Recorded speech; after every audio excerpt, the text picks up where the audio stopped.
How's it going, everyone? Nick from Comic Culture here. It's time for Nick at Night, my weekly non-spoiler comic book review show. And guys, we got a ton of stuff to go through, so let's not waste any time. Let's get in it. I hope you have your coffee, get a comfortable seat.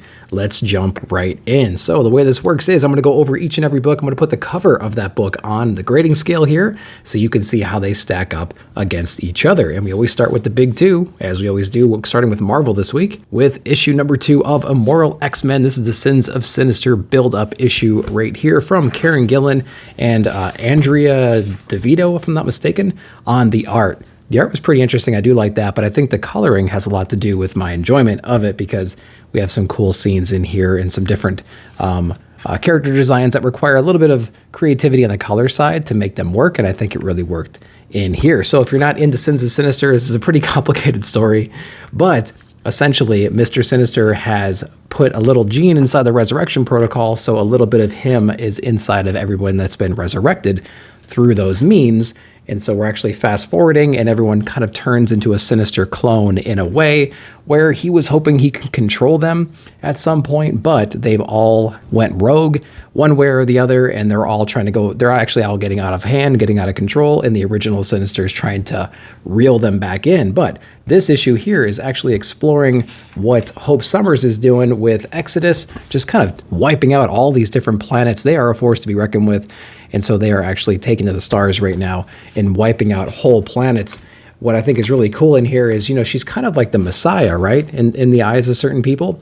And so things don't go according to plan for her in that issue because she actually takes on that role quite literally in here, and it doesn't go her way at all. There's a couple other side stories in here too. We have another Sinister person who's actually building these different assassin type robots, and so he found a way to splice 5 different genes together of some very powerful mutants, and so we have the result here, like this ultimate assassin in this book. I'm trying to find a good page where I can show you a little bit of that in here. And so it's pretty cool, the genes that he uses and the result that follows.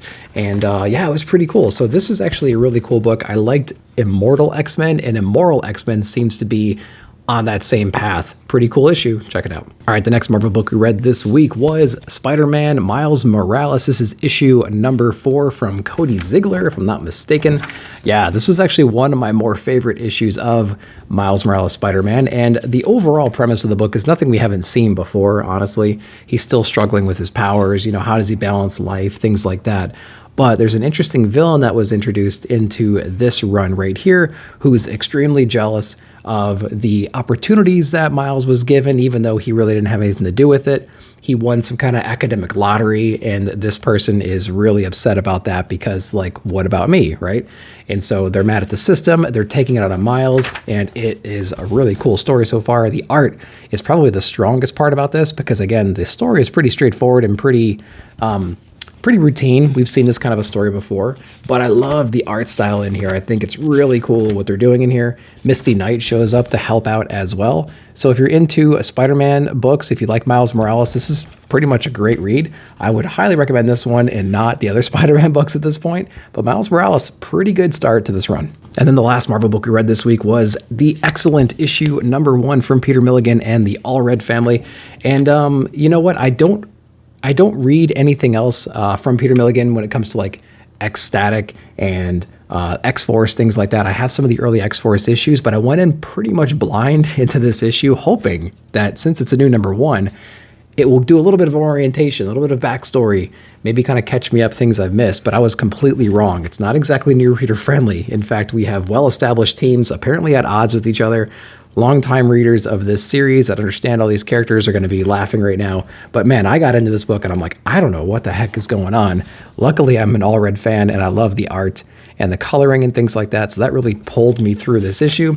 I tried to pick up on as many things as I could, but again, these are complicated relationships, a lot of backstory, a lot of history with these teams, and a lot of things were lost on me. So I'm reading this book. I don't know what's going on. I don't know why people are mad at each other. We got some Doctor Strange action in here as well.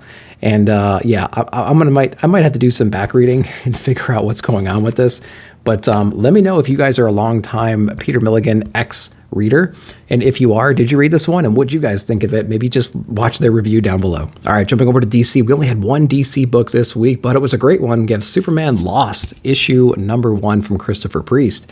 Now, this is the B cover here because this book actually flew off the shelves at my shop on Tuesday. And so I got some early insight that this book was something to check out. So I did, and I'm so glad that I did. It's really fun. It opens up with Clark and Lois kind of having like a routine day in a way, right? They're like doing dishes, making coffee, talking about work, talking about the angles of certain stories, things like that. Superman gets called off. He gets called to duty, and then he comes back seemingly within a few minutes, but Superman was actually part of some kind of a time dilation thing, and he was gone a lot longer than Lois suspects. But it goes into the origin of all that with the whole entire Justice League taking on this big threat. And we have Superman, Clark Kent here kind of jumping on the grenade in a way, and some kind of time dilation happens as a result. This book is incredible. I love team books like this. I like Justice League books like this where they have this threat they got to take on. Everybody plays their role to the best of their ability. They all come up with a different plan. Somebody takes one for the team in a way, and we have all this mystery now around this whole event. And we're going to learn more about the event in the upcoming issues. I believe this is a 10-issue run. So you can expect that many issues for this. So if you're not into that, maybe skip it. But this book is really cool so far. Some of the art inside is really great as well. Again, the whole Justice League team up inside of this book to take on this threat that they have in here. Give you a little taste of what that actually looks like in here. This is a great 2-page spread. Outstanding work here on the art and the story. It's intriguing. I highly recommend this one. Check out Superman Lost. All right, jumping over to some indie books, starting with Image Comics. We got a ton of Image Comics, so buckle up for that. We have Noctera issue #12 from Scott Steiner and Tony S. Daniel. And actually, just looking at the back here, it says, this is the final war over here. So I believe this is going to be wrapping down very soon. And I think they have solicitations for, I believe, at least one more issue, maybe 2. I need to double check. But this is going to be wrapping up, I would imagine, pretty soon.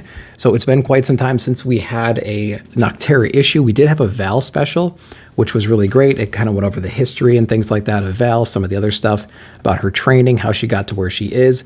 But this story takes place right after the events of the last issue where Val kind of had a sacrificial moment. We had Blacktop Bill. We had a bunch of other gangs. They're trying to get to Eden, trying to get to this final place where they can bring this girl who has got all this information with her that can actually save the world, get rid of this big PM that they have. So they're heading to the next place. The whole convoy, the whole gang of folks that we have grown to know and love throughout this whole series. And so they're on their way, but right on their tail is a bunch of shades, and they have to get rid of them in very creative ways. And it's a really, really great book. I'm loving this. Everything that you liked about Noctera going up into this part is in this book for sure. You have tons of great art in here. You have compelling monsters, a great story, and you have some familiar faces showing up as well. So Noctera, so glad it's back. If you haven't been reading this, pick up the trade. It's on issue #12 so far, so it's probably going to be 2 trades worth at this point. Highly recommended though. It's a great read. Check it out. Staying with Image Comics, we have Alex Packnadel and Casper Wingard on All Against All issue #4. This is an amazing series. Highly recommend this one as well. Contender for top books of the year for sure. I don't know if it's in the top 5 or something like that, but it's definitely in the top 20 so far of 2023. So you got to be on this book. It is something else. Very high premise right here. We have this alien race going from, I don't know, planet to planet, galaxy to galaxy, basically with the ability of being able to latch onto other species and take control of their bodies. They're trying to advance themselves, trying to make themselves more complicated, more dangerous, so they can win this greater war that their whole species is facing right now. They come across Earth or an Earth biome, and they find their first human who is extremely ruthless, kind of grew up in the jungle, fighting monsters their whole lives. And so it's this big drama with all these different aliens with different motivations. Some are very strict and follow the rules, and some are more exploratory. They kind of want to see what happens. They have a relationship with this human, and they don't want to necessarily destroy this human, but they know exactly what it's capable of, having observed them their whole lives. But yeah, this book is an absolute treat, both visually and from a storytelling perspective. Casper Wingard has an amazing eye just for some ruthless battles in here, and the art and the coloring is spectacular in here as well. Lettering is great too. It helps differentiate some of the different characters because a lot of these aliens look alike. And so it kind of helps to have those different bubbles, different color palette on there to really kind of keep you oriented and just know what's going on and who's talking in here. So this book is crazy good as well. All Against All. You got to be reading this one. Kelly Thompson and Meredith McLaren on Black Cloak, issue number 3. I'm loving this book right now. Issue 1 and 2 made my top books of the month when they came out, and issue number 3 is right there as well. I know back in the solicitation, they talked about it was kind of like a combination. What did they say? I think they said like Blade Runner meets Saga, something like that, which was pretty high remarks, I would say, especially before it came out. It got a lot of people excited, including me. I can definitely see the Saga element in here. The art style is very, very simple. It's very clean. It's very beautiful. It's not Fiona Staples, but it has this really neat element to it. And then the story is like super dark and disturbing, and there's a lot of nuance behind it. So it's a little bit of a contradiction in a way, because we have this real simple, easy to look at, great color palette, art style, but then you have like this twisted story that accompanies it. And so it's really interesting. And so I'll give you some shots here of the art so you can see what's going on. Basically, we follow this Black Cloak division. It's almost like a detective division in a way. And this one girl, our main character in here, is working on a case right now, and the victim was a former fiance, somebody that she grew up with, a royalty, somebody in high royalty. And so when they are found, she's on the case. It's kind of a conflict of interest, but it's bringing up all these past events, her childhood, how the royal family treated her as like an outsider, and eventually she was exiled, so she's having to deal with all that as well. And she has a detective partner who she's bringing along the way, and he's really regretting all the decisions on trying to help her out, but that's what partners do. So this book is really cool. There's a lot of interesting things going on here. It's flying under the radar for a lot of people. Black Cloak, man, check it out. All right, W. Maxwell Prince, Martin Morazzo, and we have Matt Lopes on Art Brute issue number 4. First off, can we appreciate the color palette used on this cover right here, both front and back? It's like this rainbow effect. It's absolutely beautiful when you hold it, when you actually see it. It's amazing what they did there. So this is actually the conclusion of Art Brutes, and so we do get an understanding of who our main villain was, the different resources, the different brainwashing, the cult that he was leading, and the abilities of the people within inside of his cult, which was the reason why he was able to do all the things he was able to do in the previous issues, which was basically jump into classic pieces of art and destroy them from within. And it was Art Brute, and it was our detective's job to stop them, figure out what's going on, and that's exactly what happens inside this book. If you love W. Maxwell Prince and Morazzo's style from Ice Cream Man and whatnot, you're going to love this stuff in here. It's very reminiscent of that. It's a different feeling book, but the story is very cool. It's very emotional, or in your head kind of a storytelling. So that was interesting. Just a couple of shocking moments in here. And if you also read Electric Sublime, which is what this series was called previously, there is some back story stuff in here as well. So there's some extra content in case you did read that and you're not picking this up because you think there's nothing new. There's some new stuff in here. So check this one out. Again, this wrapped up. Hopefully we're going to get some more Art Brute in the future. It does leave it very wide open at the end. So show this book some love, show it some support so we can get a volume 2. And we're still in Image Comics. We have I Hate Fairyland issue number 5 from Scotty Young and Brett Bean. And again, I actually fell in love with this series after just a couple of issues because the absurdity inside of these pages, the art and the coloring is spectacular. Scotty Young's not drawing it. It's actually Brett Bean and somebody else on the coloring, but they're doing a fantastic job. And it definitely has that Scotty Young feel to it. It's high adventure. It's just action-packed. There's a level of humor on here that it's just unavoidable. It's just such a fun read, and I'm loving this one. This particular issue, there's no dialogue at all, but there's still great storytelling, still great paneling and everything, so you don't even need dialogue for the first half of this book right here. And basically what we're trying to do is we're trying to get back to Fairyland. Gert, our main character here, has been hired to go back to Fairyland to rescue this like evil corporation CEO's son who apparently got lost in Fairyland, and she's on her way back there. And in this issue, she finally gets there, but they pull the rug out from underneath her a little bit in this issue. And I think if you read volume number 1, you're going to have a familiar face show up at the end who's not too happy to see Gert back in Fairyland. This has been an incredible read so far. Again, it's a great palette cleanser in like a really big, heavy week. You can read some deep stuff, the stuff that makes you think. You can read this book here and it just makes you laugh the entire time or smile when you're reading it. This book is crazy good. Check it out. All right, it's going to get really difficult to use the grading scale over the next several books because there's so many good books coming up here in the list. So stay tuned for those. We have from Image Comics from Rodney Barnes, we have Monarch issue number 2. I liked issue number 1 a lot. We basically followed this orphan who's in home right now, going to school, you know, dodging bullies, things like that. But he's really smart. He has like a different level of perception than other people. And it's going over a day where these aliens just kind of showed up. But these aliens didn't really have great intentions and ended up wiping out the planet. So it was like that Independence Day moment, right? When everyone's going to work and then those beams come down and start wiping everybody out. That's what happened inside of here, but our main character actually gets abducted. That's where we leave in issue number 1. Issue number 2 is our main character actually interacting with some of the aliens in here and what the plan is, and we actually get a little bit of an origin story of our main character, which was not what I was seeing, or not what I saw coming, and it's really interesting, and I loved it so much. There's a lot of heart to this character. There's a lot of heart to his upbringing and the reason why he exists to begin with. And this book really, really surprised me. The art is really cool in here too. It's very dark, it's very gritty, it's detailed. They take their time. They actually fill in some of the backgrounds and things like that, which I really appreciate inside of comics nowadays. I hate blank backgrounds, and this is not a comic that does that. So props to the art team.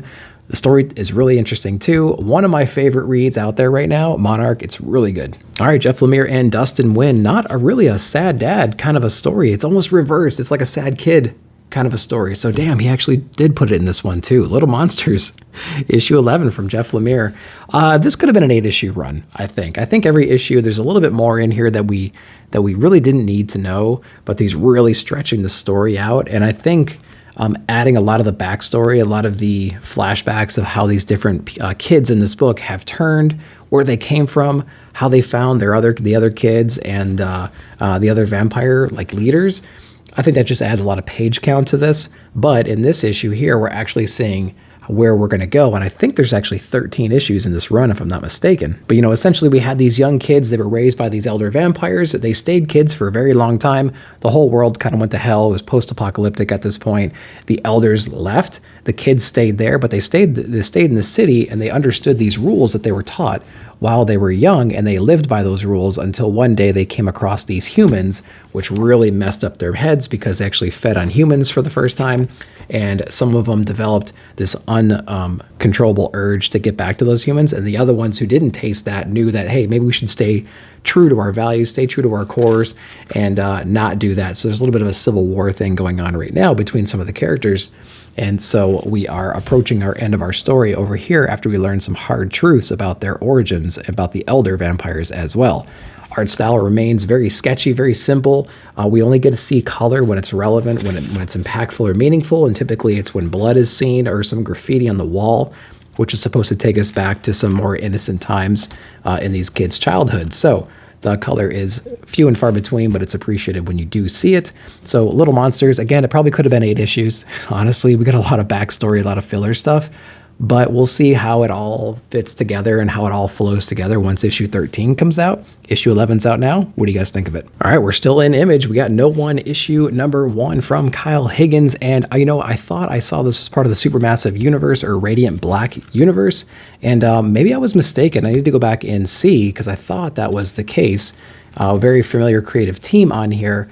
And so that's what I was expecting. What we got was this kind of confusing, convoluted in a way after the first read, murder mystery where we have some copycat killers of some famous serial killer who's now behind bars, and we learn a lot about that. Very dialogue heavy from page to page, so get used to that. It's actually a little bit longer of a book too, probably 30-something pages. So this book's going to take a little bit of time to process the story, remember people's names, get through the dialogue, understand the connection between different people. So take your time when you're reading this one. I'm probably going to have to read it again just to really get the message in my head. But if you like detective stories, if you like murder mysteries, if you like whodunits, copycat killers, things like that with really good artwork, No One's been really cool so far for issue number 1. If you're looking for something directly tied to Supermassive or Radiant Black in a very obvious way, this isn't it so far. We'll see where it goes from there if that's the case. I will say towards the end here, there is actually some additional pages and things like that. Let me show you. It's actually like a fake Wikipedia page for one of the characters on there. It's pretty much essential reading, so stick around for that. Go to the very end and read all that, because I wasn't making all these connections or connecting all the dots for all these different names and things that they threw out there until I read that. There's actually a timeline for murders for the serial killer. Read that as well. That'll help connect all the dots for you and make the story a little bit easier to comprehend. So art was interesting. Story's in a cool place so far. Read the entire book from cover to cover, though, to really understand what's going on, and it might take a second read. All right, Mark Millar and Jorge Jimenez on Nemesis Reloaded. This is kind of like a volume 2. I'm going to call it a volume 2, issue number 3. This one was great as well. Issue number 1 blew me away. Issue number 2 was okay. It was still shocking, but not as shocking as issue number 1, and certainly not as shocking as issue number 3. This issue was incredible. So we basically have our Nemesis character here creating one hell of a day for everybody, taking out not only the mob, but also putting hits out on all the members of the police department, and the whole town is gone to complete hell. What's really cool is we learn the motivation for this character very seamlessly as we learn the origin of his character and why he's doing what he's doing, who he's after specifically, and we see him completely demolish all the forces that go up against him, even the National Guard, in this issue right here. We got some explosive moments. I don't really want to show you the backside or the back parts of this issue because it does give away a little bit of like the shock value, I'd say.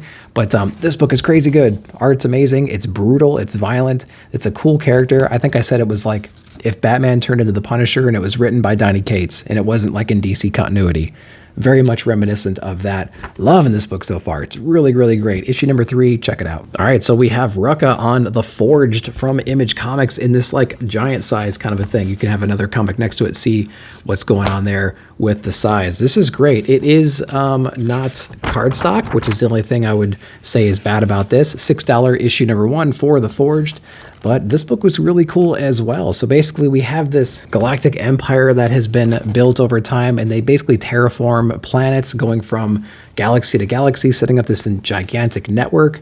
And in order to handle some of the day-to-day stuff, some of the military needs, some of the just hard labor work, things like that, they actually created this type of person called the Forged, and it follows these group of ladies that are actually made up of the Forge for this space station right here, as they get assigned to a new kind of like a rescue or black box recovery type of a mission, and they are going to do that. Now, there's some political stuff happening in the background. There's probably some sabotage going on as well. I might need to read a couple pages again just to get the full story, but this book is really, really cool. They basically have these gigantic mech suits that they put on, kind of like a Ripley thing, but these mech suits are highly advanced. They can withstand, insane temperatures. They can go underwater. They're outfitted with all kinds of guns and all sorts of different pieces of equipment to help them stay alive in whatever environments that they're in. So they actually crash land on this planet, and they get some shock when they look back up at their home base being destroyed, again, by some kind of sabotage means that weren't exactly clear to me with the first time I read it, so I got to go back and read this one, and it's well worth a second read. It's got a lot of action. These girls have a very close relationship, having trained with each other, having grown up with each other, things like that. It's got some provocative moments in it as well, so it is really, really interesting. A little bit oversized as well, not only in physical size, but in page count. This book was crazy awesome. Who's reading it? Did you like it? Let me know. All right, we're going into Boom Studios. We're finally out of Image. We have Horror number 2 from Justin Jordan. And if you're into like teenage slasher films, small town kinds of things, superstition, spooky stuff, this is definitely the book for you.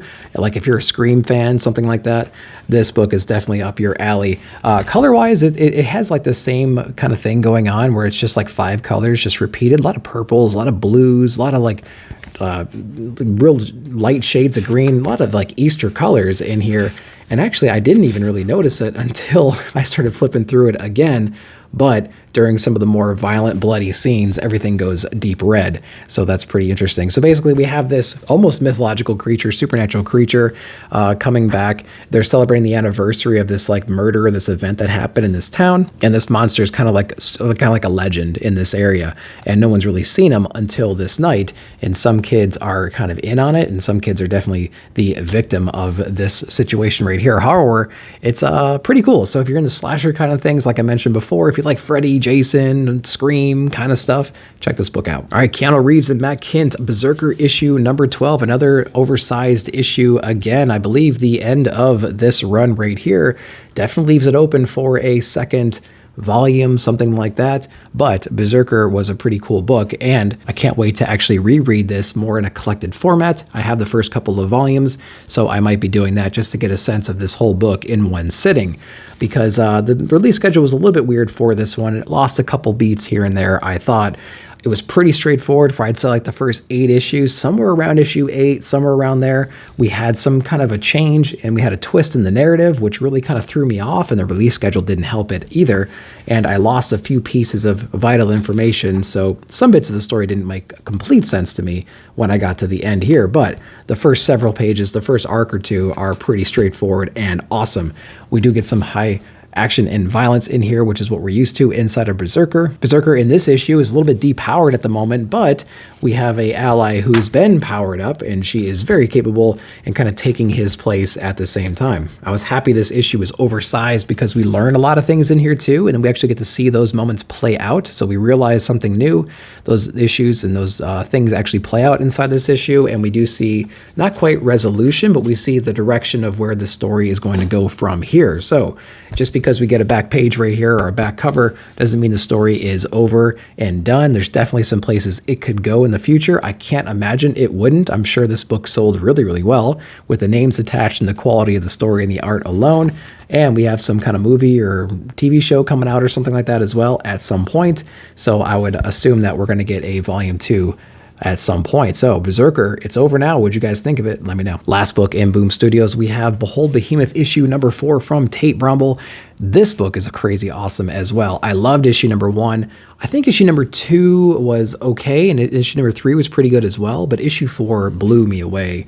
I'm loving it. So we're still talking with our main character and this girl right here. What I love is this is a monster book, but it's a monster book with a completely different take, where you essentially have a monster and a handler, and they're pretty much combined at like the soul level in a way. It's a relationship that you cannot break.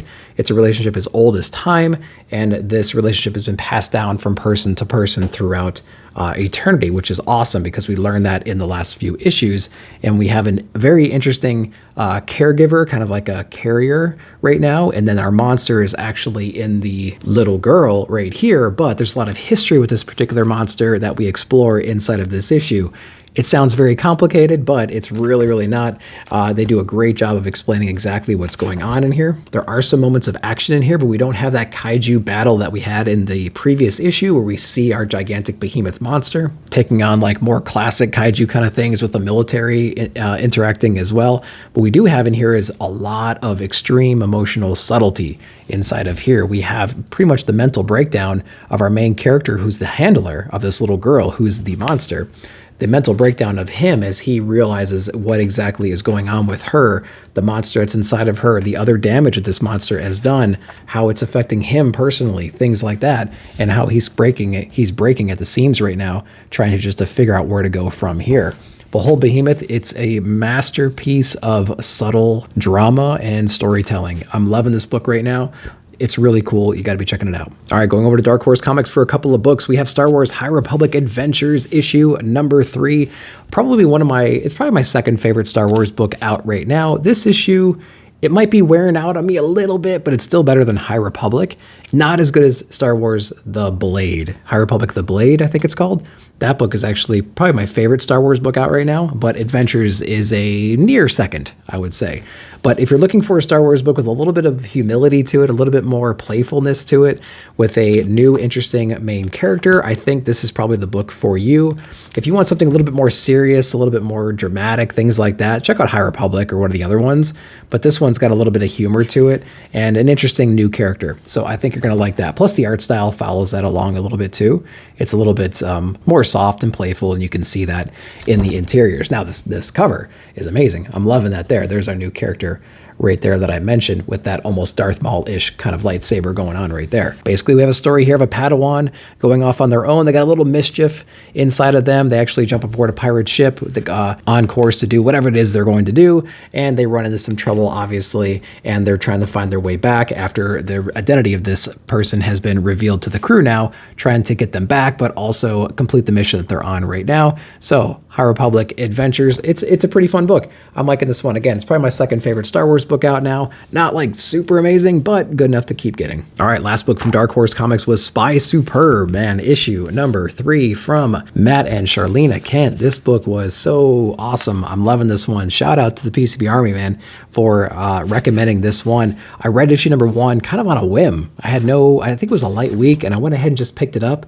I was so glad that I did. We basically have this narcissistic writer who's obviously thinks he's better than everything, constantly in this developmental phase of these books and these different ideas. Nobody appreciates him, things like that. Somehow winds up getting into the middle of this gigantic spy information dump, kind of like in Mission Impossible, where they were going to release all the names of all the different MI6 agents out there. Very similar premise, but he gets mistaken to be one of the top spies in the world, and all these different assassins go to take him out. And just by stupid happenstance and by just complete dumb luck, he actually evades all these different assassins in very creative, fun, weird ways. And so it's a great story about his ingenuity and his narcissism really prevailing at the end of the day. He actually teams up with one of the assassins that was sent out to kill him, and they develop some kind of a really funny relationship where he's essentially in love and she wants nothing to do with him, and they go from place to place and take on whatever threats are coming their way. And so it's a great book. Feels a little oversized, but it reads very fast just because it's such a fun book. It's got this level of humor to it. This character is just so absurd. You just don't want to root for him, but he's just charming at the same time. And I loved everything about this book, and the unearned confidence that he has towards the end of it is hilarious as well. So Spy Superb, I believe this is it, 3 issues. What a great treat this was. I highly recommend this one as well. Pick up the trade, and I think there's some other books out there from Matt Kent I need to check out that are along the same vein. So this is really cool. Check it out. All right, from AWA Studios, a book that was recommended to me. Thank you guys for doing that. We have Trojan issue number 3, another cool book, Red Room-ish. So basically in this universe, we have all these mythological creatures, fairies and mermaids and goblins and whatever else you can think of is inside of this world, and all the morals, the whole culture has gone completely to hell.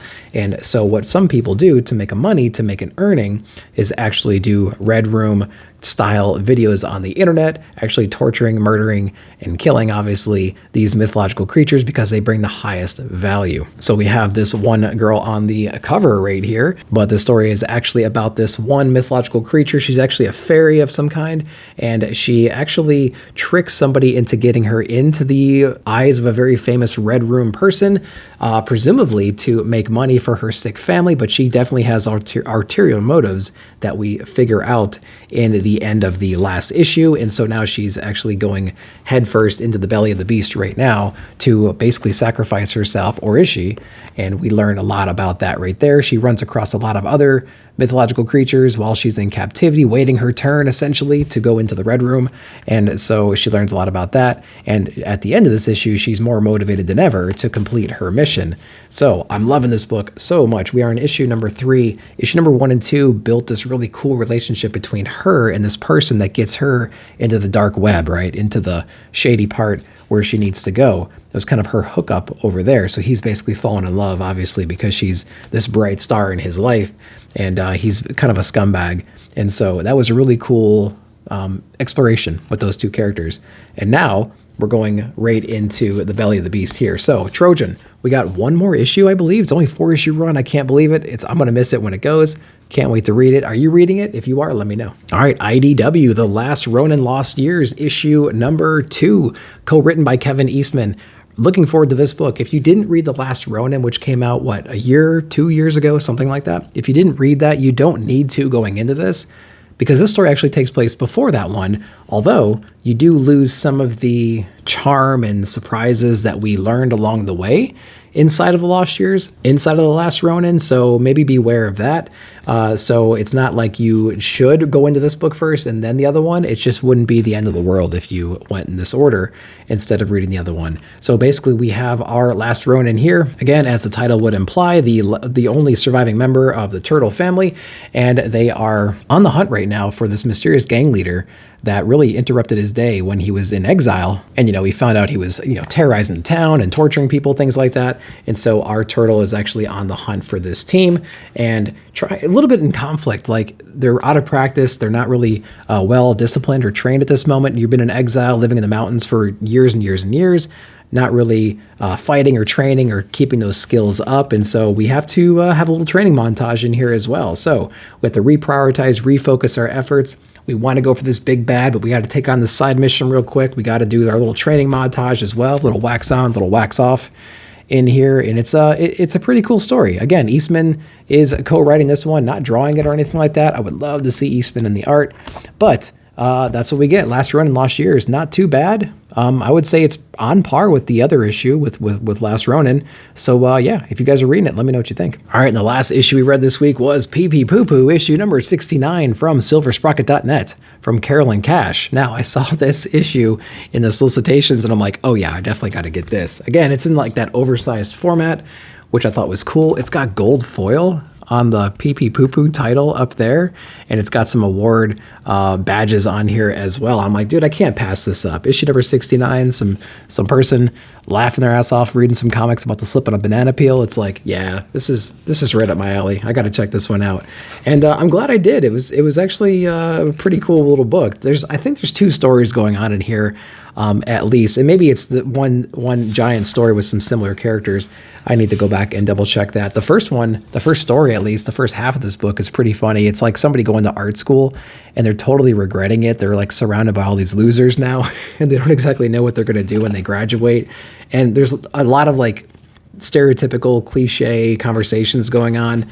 Like, hey, maybe I should get in the comics, like that's kind of like a cool art form, but it's like looked down upon from everybody else in their department, in their classes and whatnot. It's like, dude, that's too mainstream. You gotta stick to like not making money. It's way too commercial, right?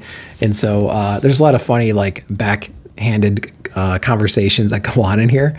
And then at the very back, there's a little story about these 2 girls at a bar. One of them's tired of like all this Tinder matches that she's been doing and stuff like that, and she can't find a real partner. And she actually connects with somebody else in the bar here, and it's just like a funny interaction. And honestly, it's a better take on just 2 people getting together than most comics can handle nowadays. It's actually a lot more honest and truthful, I would say, despite some of the undertones inside of here. So it's a cool surprise, just like a cool book I wanted to check out. Pee Pee Poo Poo, issue number 69. There's actually a number 420 coming out as well, I think next month, or maybe March, April, May, something like that. So, I'm going to be checking it out. It was a cool book. Did you guys even see this? Limited 2,000.